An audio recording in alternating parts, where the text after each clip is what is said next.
स्वामी शिवानंदेन विलिखितं पुस्तकमेकं बहुकथानां संग्रहः इन्स्पैरिङ्ग् stories इति शीर्षकवत् मध्यस्थे इदानीं वर्तते। तस्मिन् नैकाः कथाः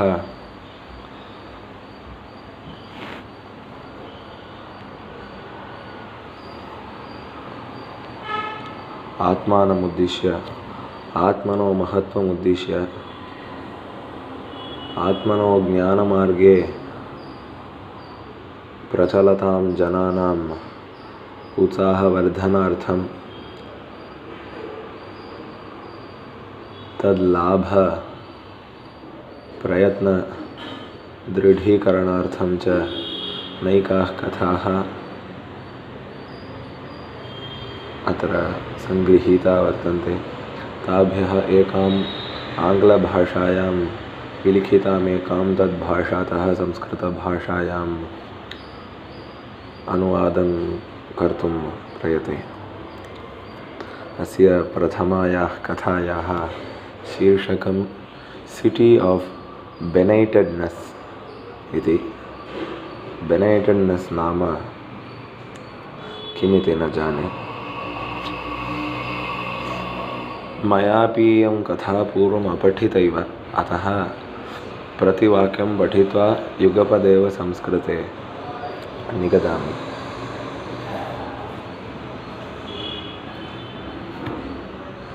एतद् लौकिकं जगत् इन्द्रियग्राह्याणां विषयाणां स्थलं। मनः इन्द्रियाणि च वञ्चनापात्राणि, सुलभतया सुवञ्चितानि।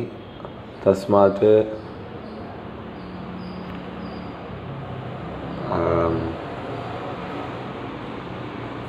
तत्सम्बद्धप्रमाणं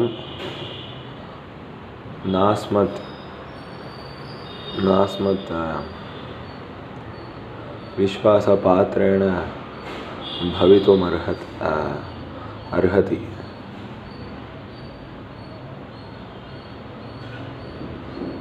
ततः सर्वे अनुभवाः, सर्वाणि चित्राणि च तैः अनुभूतानि सर्वथा दुर्मार्गगमकानि।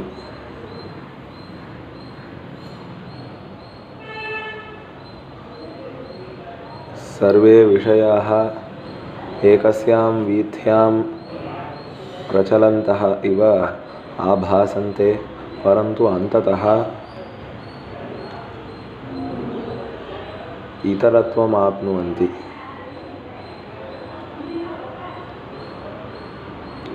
दुःखं तु सुखस्य आवरणं धरति, अधर्मं तु धर्मस्य आवरणे लोके प्रचलति। मायायाः अविज्ञेयं क्रीडा।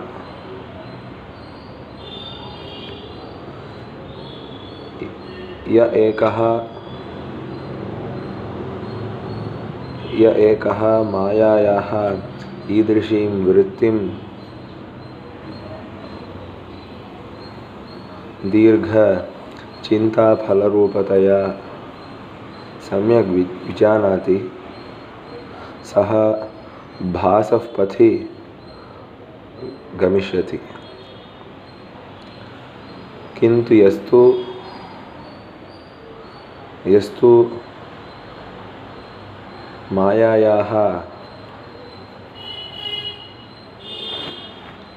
मायां विश्वस्य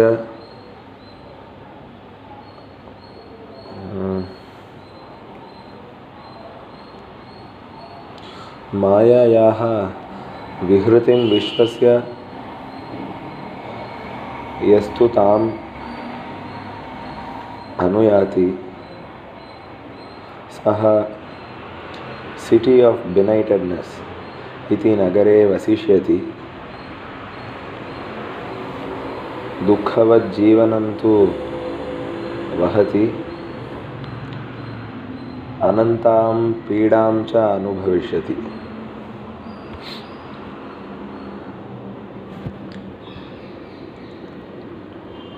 वास्तविकोऽनुग्रहश्च आत्मन्येव विद्यते।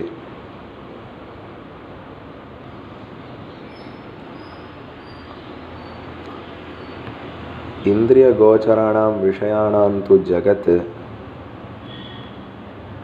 आत्मनः विरोधित एव वर्तते। केवलम् आत्मन्येव सर्वो जीवः अनन्तं च सुखं प्रतिष्ठितं वर्तते। किन्तु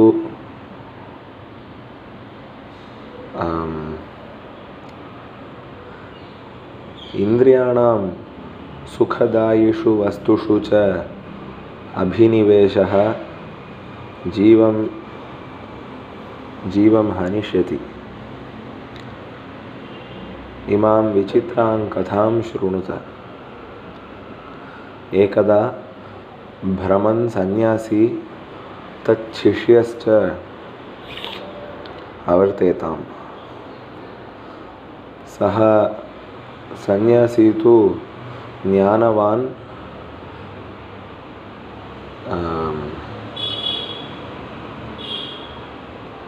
नितरां तु जाग्रदवस्थायां भासमानः आसीत्। शिष्यस्तु युवा, सततम्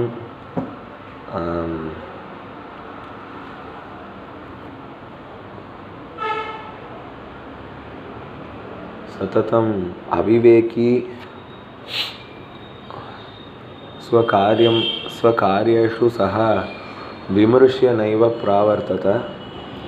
सहसा चिन्तां विनैव सः सर्वं कार्यं प्रारभत।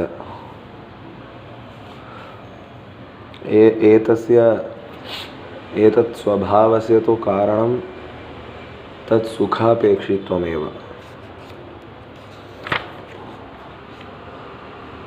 अतः एतौ गुरुशिष्यौ अवर्तेताम्। तेषां भ्रमणे एकदा राजराजेश्वर बृहत् मूध् बहदूर्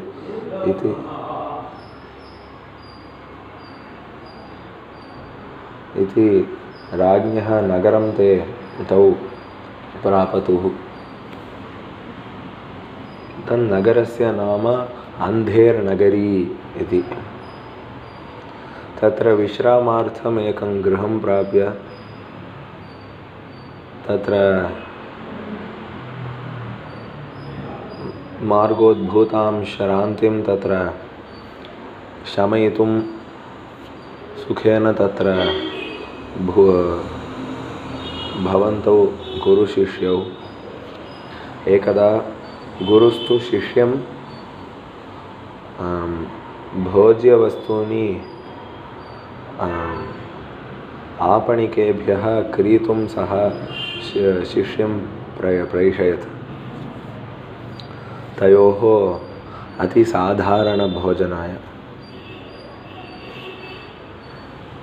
अतिसाधारणभोजनं नाम अत्यल्पं तु तद्भोजनं, सन्यासाश्रमोचितं भोजनं। तदर्थं यदपेक्षितं विरलानि वस्तूनि यानि अपेक्षितानि तानि क्रेयाणि च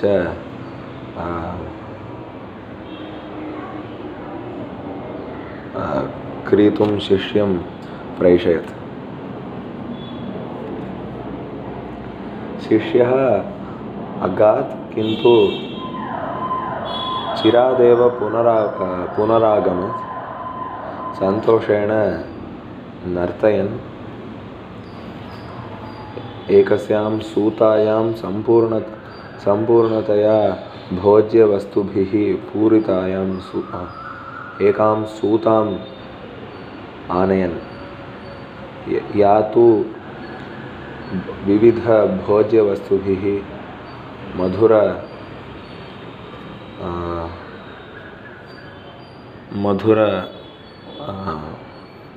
भोज्यैः विविधफलैश्च पूरितां स्यूताम् आनयन्।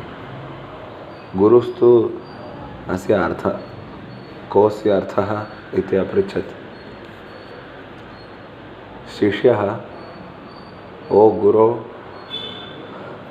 अस्माभिस्तु अस्मिन्नेव नगरे उषितव्यम्। इदं तु नगरं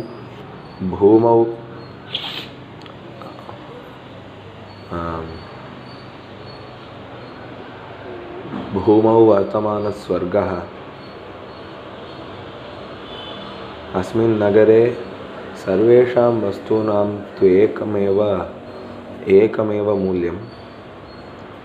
सर्वेषां वस्तूनां तेषां परिमाणापेक्षारहितत्वेन सर्वेषां वस्तूनामत्र एकरूप्यकमेव मूल्यं देयम्। लोके यद्यदपेक्षितं सूची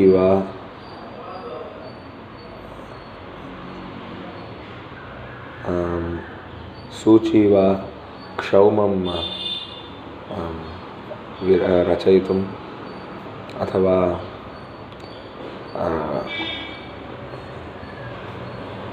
जातरूपं वा रत्नानि वा सर्वेषां तादृशां वस्तूनां तु एकरूप्यकमेव दातव्यम्।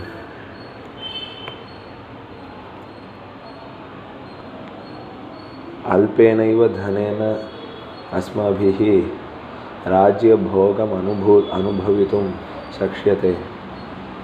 जीवनपर्यन्तं वयम् अत्रैव वसेम इति। एतत् श्रुत्वा सहसा गुरुः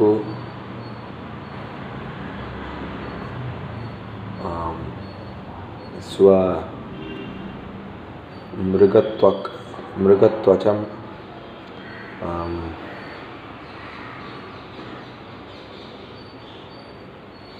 स्वकौपीनं स्वदण्डं पात्रं तत्सर्वं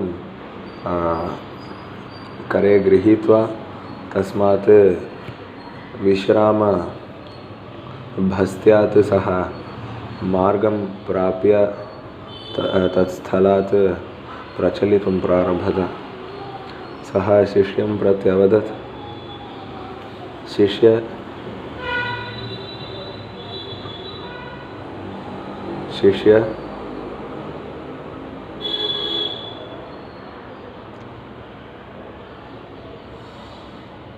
एतत् प्रदेशं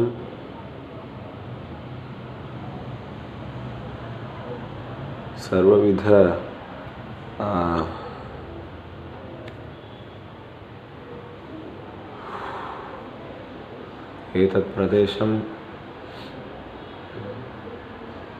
सर्वहानि स्थानं सहसा त्यजामो वयम्। अयं तु न स्वर्गः, एतत्तु यमस्य पुरी, सेटन्स ओन् सिटी इति। आयाहि अत्र क्षणमपि मा यापय। प्रत्येकमपि क्षणम् अत्र त्वया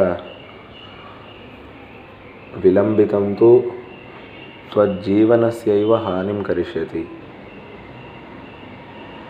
यत्र तु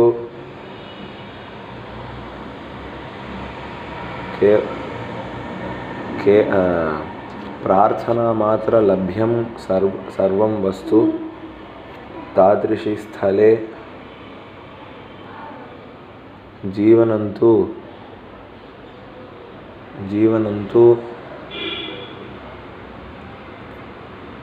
यथा भव्यं तथा अभूत्वा तद्विरोधतया विपरिणमितं वर्तते। अत्र तु अनुभूयमानं सुखं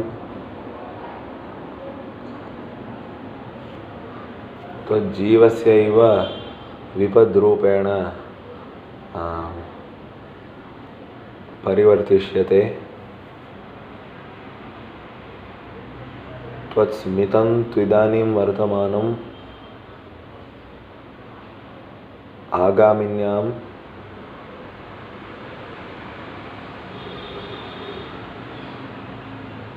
आयत्यां त्वत्स्मितं केवलम् अश्रुरूपेण परिवर्तितं स्यात्। आयाहि सहसा इदं प्रदेशं त्यजाव।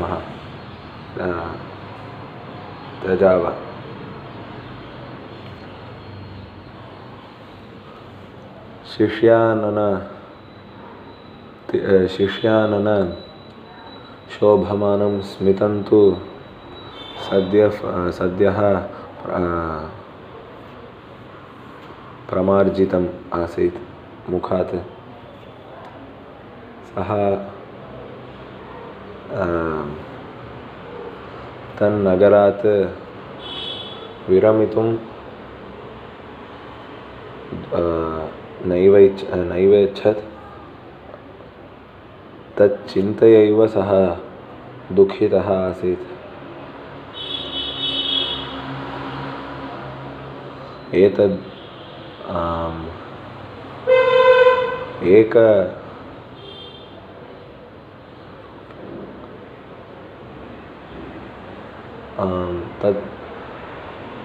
तन्नगरस्य अल्परूप्यकक्रेयवस्तूनां सुखं सः त्यक्तुं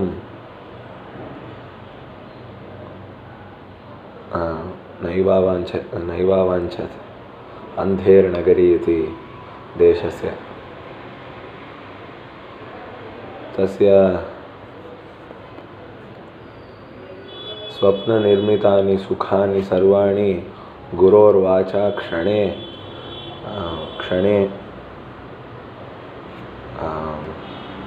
विनष्टाः आसन्।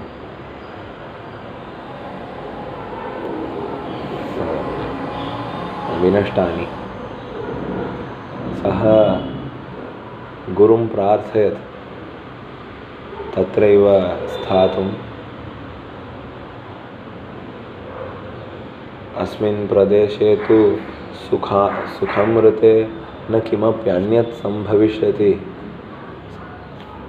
आनन्दं तु अनुभविष्यावः।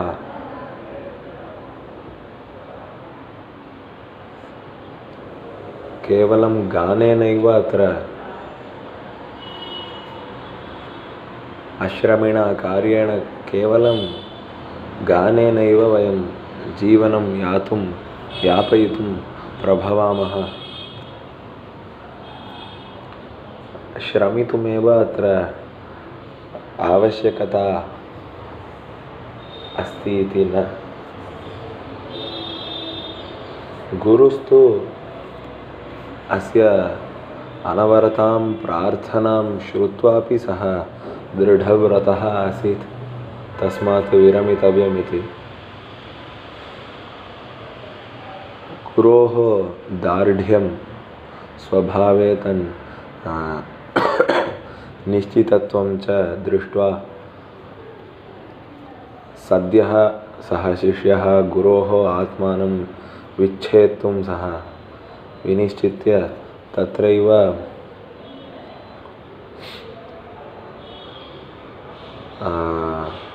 पयोदधि फल मधुर भोज्यानां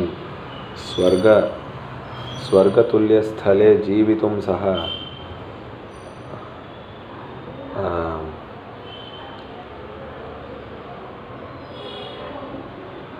अतः न्यश्चिनोत्।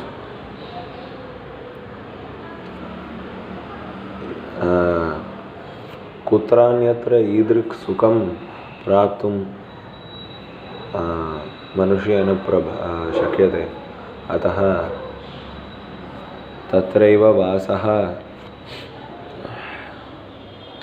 तत्रैव वासः कार्यः इति।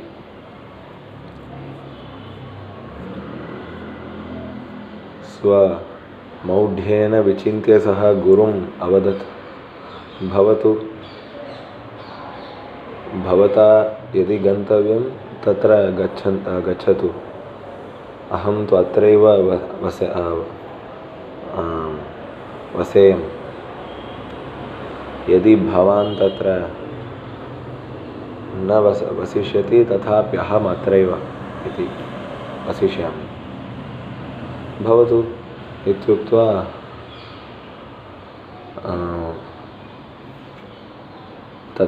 तथा विधेन पूर्वं यथा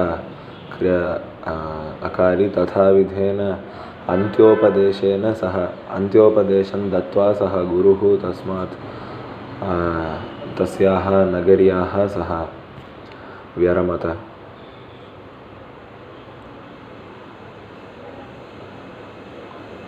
अतः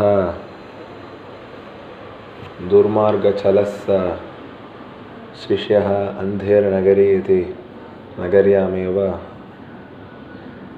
सः सन्निविष्टः, यत्र प्रार्थनयैव केवलया सर्वं लभन्ते जनाः। तत्र तादृगल्पमूल्य दानक्रेयान्यासीन् आसन् वस्तूनि, यथा नरेण एकस्मिन् दिने कैश्चन अणा इति अल्परूप्यकैरेव जीवनं कर्तुं तत्र अशक्यत। तत्र भोक्तुं पातुं राज्यरीत्यां तत्र जीवितुं च नराः प्राभवन्। शिष्यस्य तु जीवनम् अन्वहम् अनुदिनं तु आनन्दास्पदम्। हृदः सुखपूरणपर्यन्तं सः अभुनक्। यद्यदपेक्षितं तत्सर्वं यद्यदपेक्षितं हृदा, इन्द्रियैः यद्यत् इष्टं तत्सर्वं सुलभ्यमासीत्। अतः इन्द्रियाणाम् इच्छोद्भूतेः पूर्वमेव इन्द्रियाः तत्र इन्द्रियाणां वाञ्छोद्भूतेः पूर्वमेव मनसश्च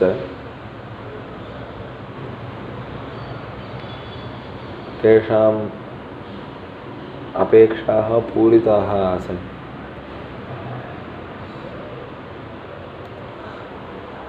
तेन कानिचन अल्परूप्यकाणि अणा इति यानि युक्तानि तानि एव कानिचन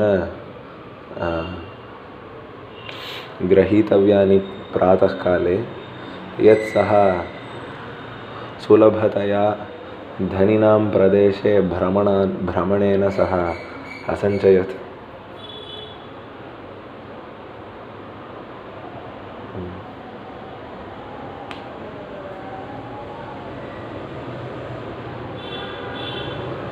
सुलभतया समचिनोत्।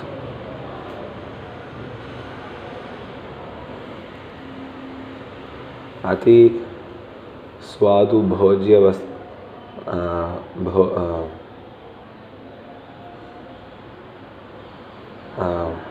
स्वादुभोज्यैः सह स्वादुभोज्यानि बहुधा सह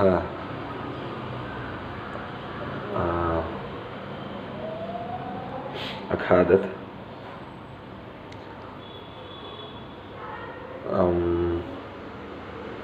उत्तमसुरभिभिश्च पुष्पमालाभिश्च आत्मानम् अलञ्चक्रे। तस्य आधरं तु सर्वदा रसवत् आसीत्।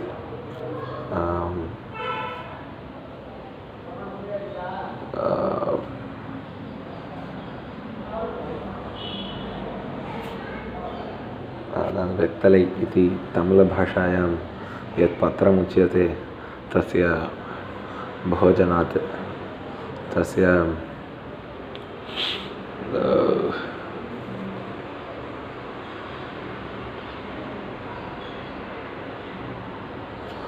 आदानात् ओके भवतु। सः क्षौमं वसः धरन् रक्तवर्ण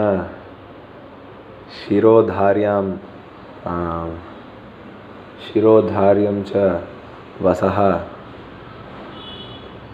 शिरोधार्येण वाससा अलङ्कृतशिरः सः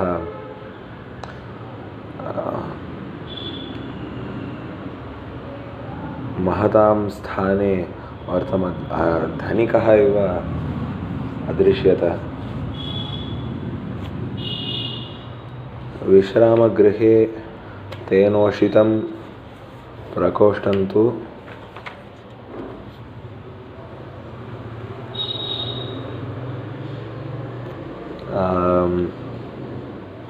सुन्दर्या एकेन सुन्दरेण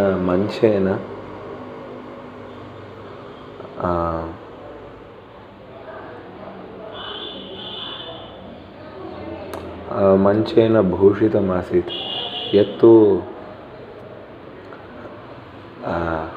अणाद्विकेन क्रीतं।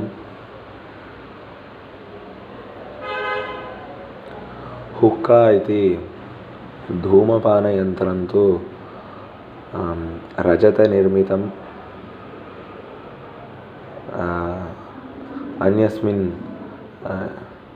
अन्यस्यां चतुष्पादिकायां न्यस्तं। या तु चतुष्पादिका करिदन्तेन निर्मिता। भूमौ तु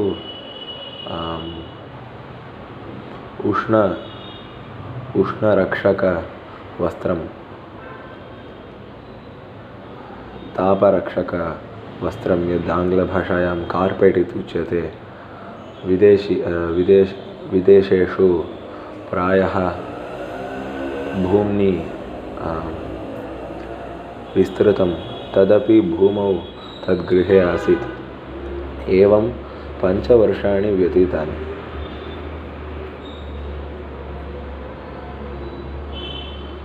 सः तु यदा गुरुणा तत् प्रकोष्ठं प्रविवेश तस्मादेव क्षणात् सर्वदा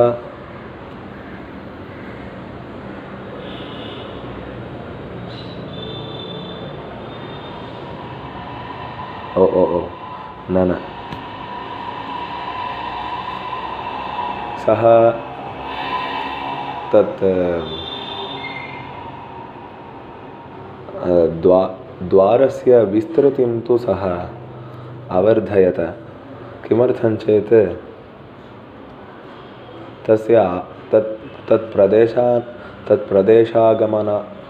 आगमनानन्तरं सुखजीवनं तु तस्य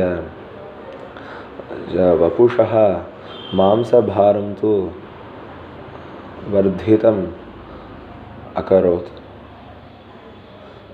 अतः इदानीं सः महापेशली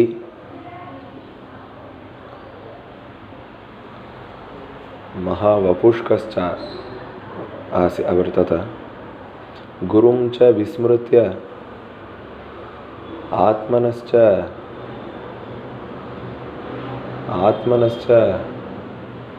वास्तविकीं स्थितिं च विस्मृत्य सर्वदा तन्नगरे लभ्यं सुखम् अनुभवितुमेव सः सततप्रयतमानः अभूत्। यत्र अभीष्टं यत्किमपि वस्तु तत्सर्वं सुकरम् आसीत् लब्धुम्। एवं दिनानि मासानि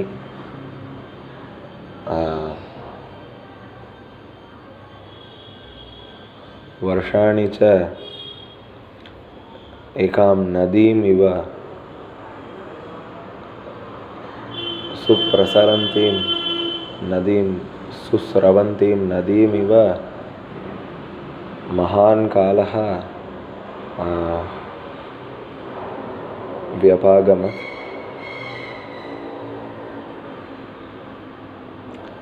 सुखानुभूत्यामेव। तस्मात् सः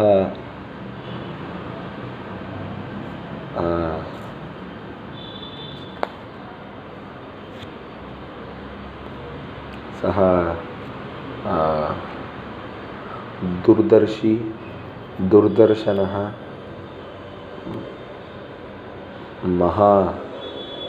महातनुः बृहत्तनुः